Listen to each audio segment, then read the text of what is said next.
ଆଜିର ଏହି କାହାଣୀଟି ଆପଣଙ୍କ ଜୀବନରେ କିଛି ମୂଲ୍ୟ ଭରିଦେବ। କାହାଣୀଟି ହେଉଛି ଆମେ ଦୁନିଆକୁ କେମିତି ବଦଳାଇ ପାରିବା।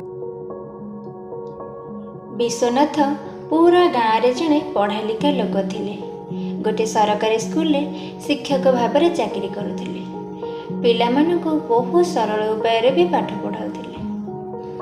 ଏମିତି ପାଠ ପଢ଼ାଉ ପଢ଼ାଉ ଗୋଟେ ଦିନ ତାଙ୍କ ମନରେ ବିଚାର ଆସିଲା କି ଏମିତି କିଛି କରାଯାଏ ଯାହାଦ୍ୱାରା କି ଦୁନିଆକୁ ବଦଳାଇ ପାରିବା, ପୁରା ଦୁନିଆକୁ ସୁଧାରିବା ପାଇଁ ଚେଷ୍ଟା କରିବା। ବାସ୍, ମନରେ ଆସିଥିବା ବିଚାର ବିଶ୍ୱନାଥଙ୍କୁ ରାତିସାରା ଶୋଇଦେଲା ନାହିଁ। ସକାଳୁ ସକାଳୁ ଉଠି ସେ ଗାଁର ସରପଞ୍ଚଙ୍କ ପାଖରେ ପହଞ୍ଚିଗଲେ ଓ କହିଲେ, ମୁଁ ଏ ଦୁନିଆକୁ ବଦଳାଇବା ପାଇଁ ଚାହୁଁଛି। ସରପଞ୍ଚ ତାଙ୍କ କଥା ଶୁଣି ହସିବାକୁ ଲାଗିଲେ। ଗୁରୁଜୀ, ଦୁନିଆକୁ ବଦଳାଇବା ଏତେ ସହଜ ନୁହେଁ। ଆପଣ ଏ ବିଚାର ଛାଡ଼ି ଦିଅନ୍ତୁ, ଆପଣଙ୍କ ପାଇଁ ଭଲ ହେବ। ପରନ୍ତୁ ବିଶ୍ୱନାଥ ତ ସଂକଳ୍ପ ନେଇଛନ୍ତି କି ସେ ତ ଦୁନିଆକୁ ପରିବର୍ତ୍ତନ କରିକି ହିଁ ରହିବେ। ସେଥିପାଇଁ ସେ ବହୁତ ଲୋକଙ୍କୁ ବି ଯାଇ ଦେଖା କରିଲେ ଓ ତାଙ୍କ ସହ କଥା ମଧ୍ୟ ହେଲେ, ପରନ୍ତୁ କିଛି ବି ଫାଇଦା ହେଲାନି।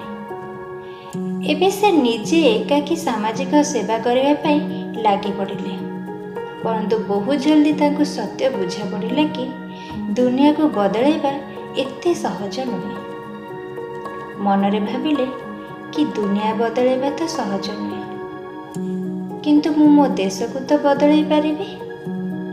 ବାସ୍, ବିଶ୍ୱନାଥ ପୁଣି ଲାଗି ପଡ଼ିଲେ। ଧୀରେ ଧୀରେ ସମୟ ବିତିବାକୁ ଲାଗୁଥାଏ। ତାଙ୍କୁ ବହୁତ ଜଲ୍ଦି ଅନୁଭବ ହେଲା କି ଦେଶ ସୁଧାରିବାଟା ବହୁତ ମୁସ୍କିଲ କାମ। ମନରେ ଆସିଲା, ଆରେ ମୁଁ ଯଦି ମୋ ଗାଁକୁ ସୁଧାରି ଦିଏ ତ ଏ ବି ଗୋଟେ ଉପଲବ୍ଧି ହେବ ନା। ଏହିପରି ଭାବରେ ବିଶ୍ୱନାଥ ତାଙ୍କ ଜୀବନକୁ ସାମାଜିକ କାର୍ଯ୍ୟରେ ଲଗାଇ ଦେଇଥିଲେ। ସମୟର ଅତିକ୍ରମରେ ବିଶ୍ୱନାଥ ବୃଦ୍ଧ ହେବା ପାଇଁ ଲାଗିଲେଣି, ପରନ୍ତୁ ଗାଁ ଯେମିତି ଥିଲା ସେମିତି ହିଁ ଅଛି। ପୁରା ଗାଁକୁ ପରିବର୍ତ୍ତନ କରି ନହେଲା ନାହିଁ ପଛେ ପରିବାରକୁ ପରିବର୍ତ୍ତନ କରିବା ପାଇଁ ଚେଷ୍ଟା କରିଲେ। ସମୟ ଅଧିକ ବିତିବା ପାଇଁ ଲାଗିଲା। ବୟସ ବଢ଼ିବା ସହ ଅନୁଭବ ବି ବଢ଼ିବା ପାଇଁ ଲାଗିଲା।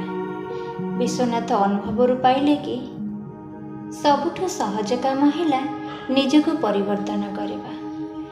ବୟସ ସହ ଅନୁଭବ ହେଲା କି କାଶ ମୁଁ ପ୍ରଥମେ ନିଜକୁ ପରିବର୍ତ୍ତନ କରିଥାନ୍ତି ତ ମୋତେ ଦେଖି ମୋ ପରିବାର ବି ପରିବର୍ତ୍ତନ ହୋଇଥାନ୍ତେ। ମୋ ପରିବାରକୁ ଦେଖି ପଡ଼ୋଶୀକି ଦେଖି ପୁରା ଗାଁ ପରିବର୍ତ୍ତନ ହେଇଥାନ୍ତା। ଏପରି ଭାବରେ ପୁରା ଦେଶ ବି ସୁଧରି ପାରିଥାନ୍ତା। ଫିର୍ ଦୁନିଆକୁ ବଦଳାଇବାକୁ ସମୟ ବି ଲାଗିନଥାନ୍ତା। ବନ୍ଧୁମାନେ, ମହଲଟି କେତେ ବଡ଼ ହେଉନା କାହିଁକି, ତିଆରି ତ ଛୋଟ ଇଟାରୁ ହିଁ ତ ହେଇଥାଏ ନା। ଏହି ସଂସାର ରୂପକ ମହଲଟିର ଇଟା ଗୁଡ଼ିକ ତ ଆମେମାନେ, ଛାତ ବି ଆମେ, ପୋତା ବି ଆମେ। ପ୍ରଥମେ ନିଜକୁ ସୁଧାରି ନିଅନ୍ତୁ। ସକାରାତ୍ମକ ଚିନ୍ତା ରଖି ଫେର ଦେଖନ୍ତୁ, ଦୁନିଆ ବଦଳାଇବା ପାଇଁ ସମୟ ହିଁ ଲାଗିବନି।